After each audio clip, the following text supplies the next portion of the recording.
ಸ್ನೇಹಿತರೆ, ಮೀಡಿಯಾ ಮಾಸ್ಟರ್ಸ್ಗೆ ಸ್ವಾಗತ ಸುಸ್ವಾಗತ. ಗೆಳೆಯರೆ, ಜಗತ್ತಲ್ಲಿ ಒಂದೇ ಹೆಸರಿನ ಎರಡು ದೇಶಗಳಿರೋದಕ್ಕೆ ಸಾಧ್ಯನಾ? ಆ ಎರಡೂ ದೇಶಗಳು ತಮ್ಮೊಳಗೆ ಕಿತ್ತಾಡಿಕೊಂಡು ವಿಶ್ವಮಟ್ಟದ ಸಮಸ್ಯೆಯಾಗೋದನ್ನು ನೀವು ಎಲ್ಲಾದರೂ ಕೇಳಿದ್ದೀರಾ? ಒಂದು ದೇಶ ಅದೇ ಹೆಸರಿನ ಇನ್ನೊಂದು ದೇಶವನ್ನು ತುಳಿದು ಜಗತ್ತಲ್ಲಿ ಪಾರಮ್ಯವನ್ನು ಮೆರೆದ ಕಥೆ ನಿಮಗೆ ಗೊತ್ತಾ? ಕೇಳ್ತಾ ಇದ್ರೆ ಆಶ್ಚರ್ಯ ಅನ್ನಿಸಬಹುದು, ಆದರೆ ಇದು ಸುಳ್ಳಲ್ಲ. ಅಂಥ ಎರಡು ದೇಶಗಳು ಜಗತ್ತಲ್ಲಿವೆ. ಅವೆರಡೂ ನಮ್ಮ ಪಕ್ಕದಲ್ಲೇ ಇವೆ. ಆ ಪೈಕಿ ಒಂದು ನಮ್ಮ ಶತ್ರು, ಮತ್ತೊಂದನ್ನು ಒಂದು ದೇಶ ಅಂತ ಸಂಪೂರ್ಣವಾಗಿ ನಾವು ಕೂಡ ಕನ್ಸಿಡರ್ ಮಾಡಿಲ್ಲ. ಇನ್ನು ನಿಮ್ಮನ್ನು ಹೆಚ್ಚು ಕನ್ಫ್ಯೂಸ್ ಮಾಡೋದಕ್ಕೆ ಹೋಗೋದಿಲ್ಲ. ನಾನು ಹೇಳ್ತಾ ಇರೋದು ಚೀನಾದ್ದೇ ಕಥೆ. ಎಸ್, ಜಗತ್ತಲ್ಲಿ ಒಂದಲ್ಲ ಎರಡು ಚೀನಾಗಳಿವೆ. ಈಗ ನಾವು ಯಾವುದನ್ನು ಚೀನಾ ಅಂತ ಕರಿತೀವಿ, ಅದು ಮೊದಲಿದ್ದ ಚೀನಾವನ್ನು ಹೊಸಕ್ಕೆ ಹಾಕಿ ಜಗತ್ತಲ್ಲಿ ತನ್ನ ಪಾರಮ್ಯವನ್ನು ಮೆರಿತಾ ಇದೆ. ಅದು ಕೂಡ ಎಷ್ಟರ ಮಟ್ಟಿಗೆ ಅಂದರೆ, ವಿಶ್ವಸಂಸ್ಥೆಯ ಭದ್ರತಾ ಮಂಡಳಿಯ ಕಾಯಂ ಸದಸ್ಯತ್ವವನ್ನು ಹೊಂದಿದ್ದ ಆಗಿನ ಚೀನಾನ ಮೂಲೆಗೆ ಸೇರಿಸಿ ಅದನ್ನು ಕೂಡ ಈ ಚೀನಾ ತನ್ನ ಸ್ವಂತ ಮಾಡಿಕೊಂಡಿದೆ. ಅಷ್ಟರ ಮಟ್ಟಿಗೆ ಅವರು ತಮ್ಮ ಮೂಲವನ್ನೇ ನಾಶ ಮಾಡ್ಕೋತಾ ಇದ್ದಾರೆ. ಇಷ್ಟಕ್ಕೂ ಏನದು ಎರಡು ಚೀನಾಗಳ ಕಥೆ? ಬನ್ನಿ ನೋಡೋಣ.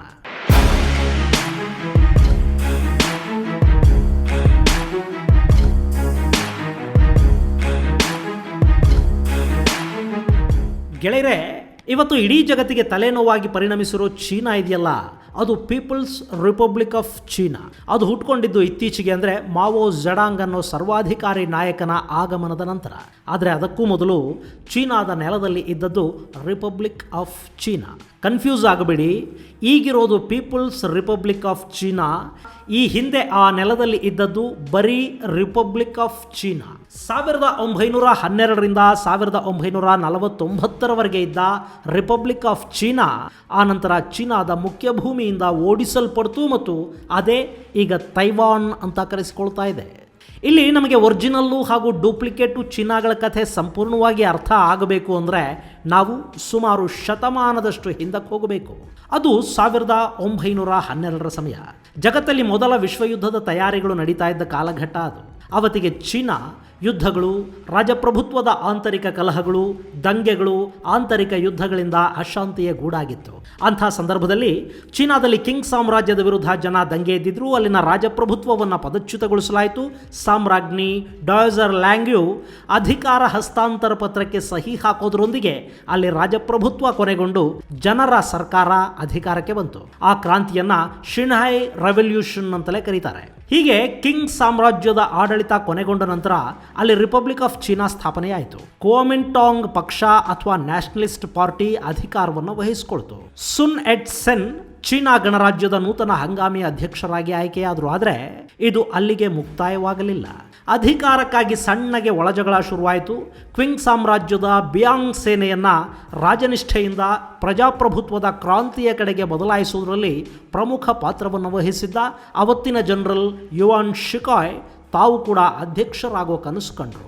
ಅವತ್ತಿಗೆ ಸೇನೆಯ ಸಹಕಾರವಿಲ್ಲದೆ ಆ ಕ್ರಾಂತಿ ಸಾಧ್ಯವಾಗ್ತಾ ಇರಲಿಲ್ಲ. ಹೀಗಾಗಿ ಯುವಾನ್ ಶಿಕಾಯ್ ಅವರನ್ನು ಅಧ್ಯಕ್ಷ ಗಾದಿಗೆ ಕೂಡಿಸಲಾಯಿತು. ಹೀಗೆ ಅಧ್ಯಕ್ಷರಾದ ಶಿಕಾಯ್ ತಮ್ಮನ್ನು ತಾವು ಚೀನಾದ ಚಕ್ರವರ್ತಿ ಅಂತ ಘೋಷಿಸ್ಕೋತಾರೆ. ಇದಕ್ಕೆ ಕ್ರಾಂತಿಕಾರಿಗಳಿಂದ ಹಾಗೂ ಸೇನಾ ಮುಖ್ಯಸ್ಥರಿಂದ ಕೂಡ ವಿರೋಧ ವ್ಯಕ್ತವಾದಾಗ ಶಿಕಾಯ್ ಅಧಿಕಾರವನ್ನು ತ್ಯಜಿಸಿ ಮತ್ತೆ ಕುವೋಮಿಂಟಾಂಗ್ ಪಕ್ಷದ ಕೈಗೆ ಆಡಳಿತ ಬರುತ್ತೆ.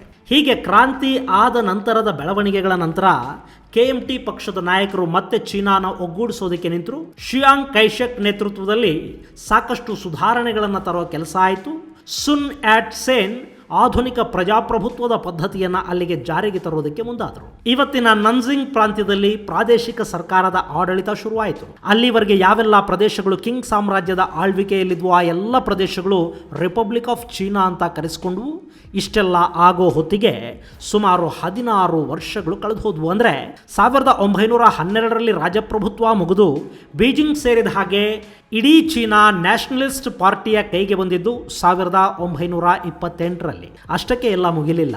ಕ್ರಾಂತಿ ಅನ್ನೋ ಬೀಜ ಅಲ್ಲಿ ಬಿತ್ತನೆಯಾಗಿತ್ತಲ್ಲ, ಅದು ತನ್ನದೇ ಆದ ರೀತಿಯಲ್ಲಿ ಬೆಳೆಯತೊಡಗಿತ್ತು. ಅದರ ಬೆಂಕಿಗೆ ತುಪ್ಪ ಸುರಿಯೋ ಕೆಲಸವನ್ನ ಪಕ್ಕದಲ್ಲಿದ್ದ ರಷ್ಯಾ ಮಾಡ್ತಾ ಇತ್ತು.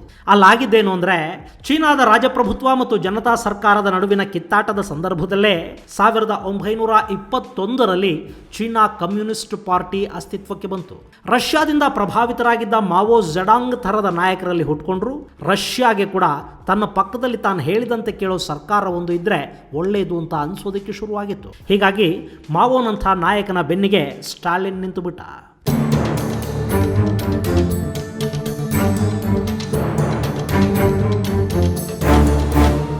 ಪರಿಣಾಮ ಚೀನಾದಲ್ಲಿ ಮತ್ತೆ ನಾಗರಿಕ ದಂಗೆಗಳು ಶುರುವಾದವು. ಒಂದು ಕಡೆ KMT ಸರ್ಕಾರ ಚೀನಾದ ಅಭಿವೃದ್ಧಿಯ ಬಗ್ಗೆ ಗಮನ ಹರಿಸ್ತಾ ಇದ್ರೆ, ಮಾವೋ ನೇತೃತ್ವದ ಕಮ್ಯುನಿಸ್ಟರು ಜನರನ್ನ ಎತ್ತಿಕಟ್ಟೋ ಪ್ರಯತ್ನದಲ್ಲಿದ್ದರು. ಸರ್ಕಾರದ ವಿರುದ್ಧ ಕಾಲೂರಿ ಜಗಳಕ್ಕೆ ನಿಂತಿದ್ರು. ಅದೇ ಸಮಯಕ್ಕೆ ಚೀನಾಗೆ ಜಪಾನ್ನ ಕಿರಿಕಿರಿ ಕೂಡ ಶುರುವಾಯಿತು. ಅದು ಎರಡನೇ ವಿಶ್ವಯುದ್ಧಕ್ಕೆ ವೇದಿಕೆ ಸಿದ್ಧವಾಗ್ತಿದ್ದ ಸಮಯ. ಹೀಗಾಗಿ ಚೀನಾದ ರಾಜಕೀಯ ಸಂಘರ್ಷದಲ್ಲಿ ಮತ್ತೆ ಮಧ್ಯಪ್ರವೇಶ ಮಾಡಿದ ರಷ್ಯಾ KMT ಹಾಗೂ ಕಮ್ಯುನಿಸ್ಟ್ ಇಬ್ಬರ ನಡುವೆ ರಾಜಿ ಸಂಧಾನ ಮಾಡಿಸಿ ಸರ್ಕಾರದಲ್ಲಿ ಕಮ್ಯುನಿಸ್ಟರು ಕೂಡ ಭಾಗವಹಿಸೋ ಹಾಗೆ ಮಾಡ್ತು ಮತ್ತು ಇಬ್ಬರೂ ಸೇರಿ ಜಪಾನ್ ವಿರುದ್ಧ ಯುದ್ಧಕ್ಕೆ ನಿಂತ್ಕೊಳ್ಳೋ ಹಾಗೆ ನೋಡಿಕೊಂಡಿದ್ದ ಸ್ಟಾಲಿನ್. ಈ ಮಧ್ಯೆ ಎರಡನೇ ವಿಶ್ವಯುದ್ಧ ಆರಂಭ ಆಯಿತು. ಜಪಾನ್ ಮಾಡಿಕೊಂಡ ಎಡವಟ್ಟಿನಿಂದಾಗಿ ಮಿತ್ರ ಪಡೆಗಳನ್ನು ಸೇರಿಕೊಂಡು ಅಬ್ಬರ ಇಟ್ಟ ಅಮೆರಿಕ ಜಪಾನ್ ಮೇಲೆ ಅಣ್ವಸ್ತ್ರ ದಾಳಿ ಮಾಡಿತು. ಜಪಾನ್ನ ಸೋಲಿನೊಂದಿಗೆ ಆ ಯುದ್ಧ ಕೊನೆಗೊಂಡು ಚೀನಾ ಆ ಗೆಲುವಿನ ಲಾಭದ ಸಿಂಹಪಾಲನ್ನು ಪಡ್ಕೊಳ್ತು. ಈ ಎರಡನೇ ವಿಶ್ವಯುದ್ಧ ಮುಗಿಯೋ ಹೊತ್ತಿಗೆ ಮಿತ್ರ ಪಡೆಗಳು ಒಂದು ನಿರ್ಧಾರಕ್ಕೆ ಬಂದಿದ್ವು. ಇನ್ನು ಮುಂದೆ ಅಂಥ ವಿನಾಶಕಾರಿ ಯುದ್ಧ ಸಂಭವಿಸಬಾರದು ಅನ್ನೋ ಕಾರಣಕ್ಕೆ 1945ರಲ್ಲಿ ಮಿತ್ರ ಪಕ್ಷಗಳೆಲ್ಲವೂ ಸೇರಿಕೊಂಡು ವಿಶ್ವಸಂಸ್ಥೆಯನ್ನು ಸ್ಥಾಪಿಸಿದ್ರು. ಅದರ ಸಂಸ್ಥಾಪಕ ರಾಷ್ಟ್ರಗಳ ಪೈಕಿ ರಿಪಬ್ಲಿಕ್ ಆಫ್ ಚೀನಾ ಕೂಡ ಒಂದಾಗಿತ್ತು. ಸಹಜವಾಗಿ ಭದ್ರತಾ ಮಂಡಳಿಯ 5 ಕಾಯಂ ದೇಶಗಳ ಸಾಲಲ್ಲಿ ಚೀನಾಗೆ ಕೂಡ ಸ್ಥಾನ ಸಿಕ್ತು. ಹೀಗೆ ಜಪಾನ್ ಅನ್ನೋ ಶತ್ರುವಿನ ಕಾಟ ನಿವಾರಣೆಯಾಗಿ ವಿಶ್ವಸಂಸ್ಥೆಯ ಸದಸ್ಯತ್ವ ಸಿಕ್ಕಿ ಭದ್ರತಾ ಮಂಡಳಿಯಲ್ಲಿ ಕಾಯಂ ಸ್ಥಾನ ದೊರೆತ ನಂತರ ಚೀನಾ ಅಭಿವೃದ್ಧಿಯತ್ತ ಮುಖ ಮಾಡಬೇಕಿತ್ತು. ಆದರೆ ಇಷ್ಟೆಲ್ಲ ಆದ ನಂತರ ಕೂಡ ಅಲ್ಲಿ ಆಂತರಿಕ ಕಲಹಗಳು ಶುರುವಾದವು. ರಷ್ಯಾದ ಬೆಂಬಲದೊಂದಿಗೆ ಮಾವೋ ಜೆಡಾಂಗ್ ಚೀನಾದ ಕಮ್ಯುನಿಸ್ಟ್ ಪಾರ್ಟಿ ಮೇಲೆ ಸಂಪೂರ್ಣ ಹಿಡಿತ ಸಾಧಿಸಿ ಆಗಿತ್ತು. ಅಲ್ಲಿ ರಾಷ್ಟ್ರೀಯವಾದಿಗಳು ಹಾಗೂ ರಷ್ಯಾ ಬೆಂಬಲಿತ ಕಮ್ಯುನಿಸ್ಟರ ನಡುವೆ ತೀವ್ರ ಪ್ರಮಾಣದ ಕದನ ಆರಂಭವಾಗಿ ಹೋಯಿತು. ಮಾವೋ ಜೆಡಾಂಗ್ ನೇತೃತ್ವದ ಕಮ್ಯುನಿಸ್ಟರು ಶಿಯಾಂಗ್ ಕೈಶೆಕ್ ಹಾಗೂ ರಾಷ್ಟ್ರೀಯವಾದಿ ಸರ್ಕಾರವನ್ನು ಪದಚ್ಯುತಗೊಳಿಸಿ ಅಧಿಕಾರವನ್ನು ತಮ್ಮ ಕೈಗೆತ್ತಿಕೊಂಡರು. ಅಲ್ಲಿಗೆ ಕೈಶೆಕ್ ನೇತೃತ್ವದ ರಿಪಬ್ಲಿಕ್ ಆಫ್ ಚೀನಾ ಸರ್ಕಾರ ಚೀನಾ ಮುಖ್ಯ ಭೂಮಿಯಿಂದ ತೈವಾನ್ಗೆ ಪಲಾಯನ ಮಾಡಬೇಕಾಯಿತು. ಅವರು ರಿಪಬ್ಲಿಕ್ ಆಫ್ ಚೀನಾ ಸರ್ಕಾರವನ್ನು ತೈವಾನ್ನಲ್ಲಿ ಶುರು ಮಾಡಿದರೆ ತೈಪೆ ಅವರ ರಾಜಧಾನಿಯಾಯಿತು. ಇತ್ತ ಬೀಜಿಂಗ್ ಮೇಲೆ ಅಧಿಕಾರ ಸ್ಥಾಪಿಸಿದ Mao People's Republic of China ಸ್ಥಾಪಿಸಿ ಅಧ್ಯಕ್ಷೀಯ ಸರ್ವಾಧಿಕಾರದ ಆಡಳಿತಕ್ಕೆ ನಾಂದಿ ಹಾಡಿದ. ಅಲ್ಲಿಂದ ಚೀನಾದ ಮುಖ್ಯ ಭೂಮಿಯಲ್ಲಿ ಪೀಪಲ್ಸ್ ರಿಪಬ್ಲಿಕ್ ಆಫ್ ಚೀನಾದ ಆಡಳಿತ ನಡೆದರೆ ತೈವಾನ್ ದ್ವೀಪ ಹಾಗೂ ಸುತ್ತಮುತ್ತಲಿನ ಇನ್ನಷ್ಟು ದ್ವೀಪಗಳನ್ನು ಒಟ್ಟುಗೂಡಿಸಿಕೊಂಡು ರಿಪಬ್ಲಿಕ್ ಆಫ್ ಚೀನಾದ ಆಳ್ವಿಕೆ ಆರಂಭವಾಯಿತು.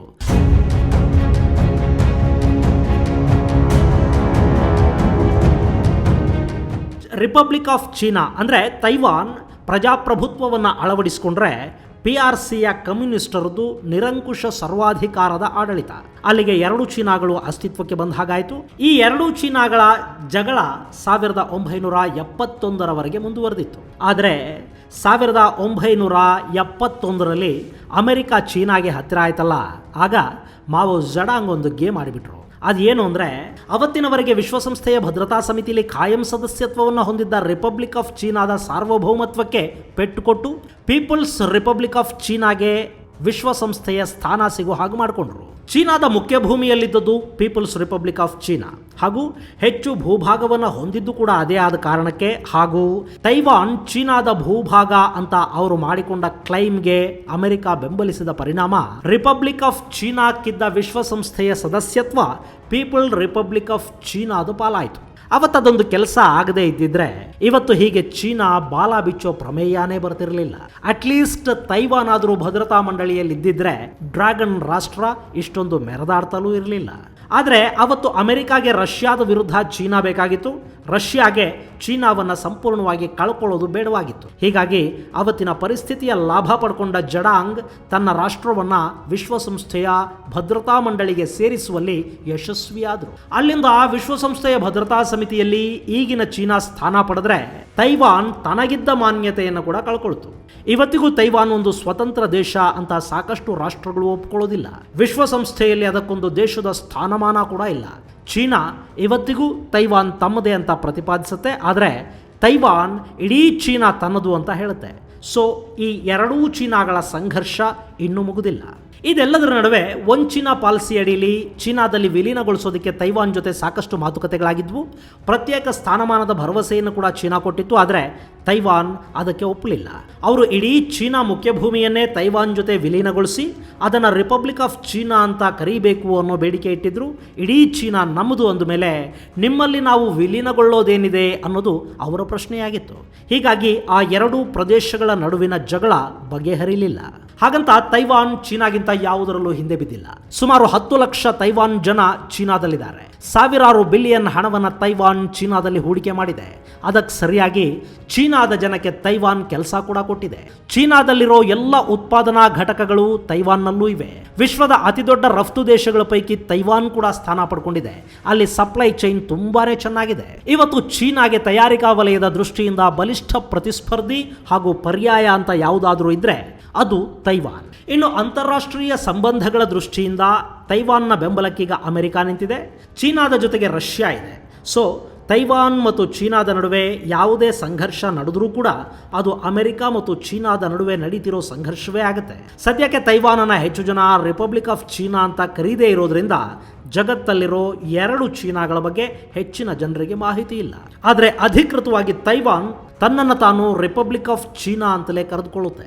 ಇಲ್ಲಿ ಮತ್ತೊಂದು ವಿಚಾರ ಏನಪ್ಪಾ ಅಂದರೆ, ಈ ತೈವಾನ್ ಹಿಂದೆ ಚೀನಾ ಟಿಬೆಟನ್ನು ಆಕ್ರಮಿಸಿಕೊಂಡಾಗ ಟಿಬೆಟ್ ತನಗೆ ಸೇರಬೇಕು ಅಂತ ಟಿಬೆಟನ್ನರ ಬೆಂಬಲಕ್ಕೆ ಒತ್ತು ನಿಂತಿತ್ತು. ಆದರೆ ಕಮ್ಯುನಿಸ್ಟ್ ಸೇನೆಯ ದಾಳಿ ಹಾಗೂ ಮೋಸದಿಂದಾಗಿ ಟಿಬೆಟ್ ಕೂಡ ಚೀನಾದ ವಶವಾಯಿತು. ಅಲ್ಲಿಗೆ ತೈವಾನ್ನ ಸದ್ದು ಅಡಗಿ ಹೋಯಿತು.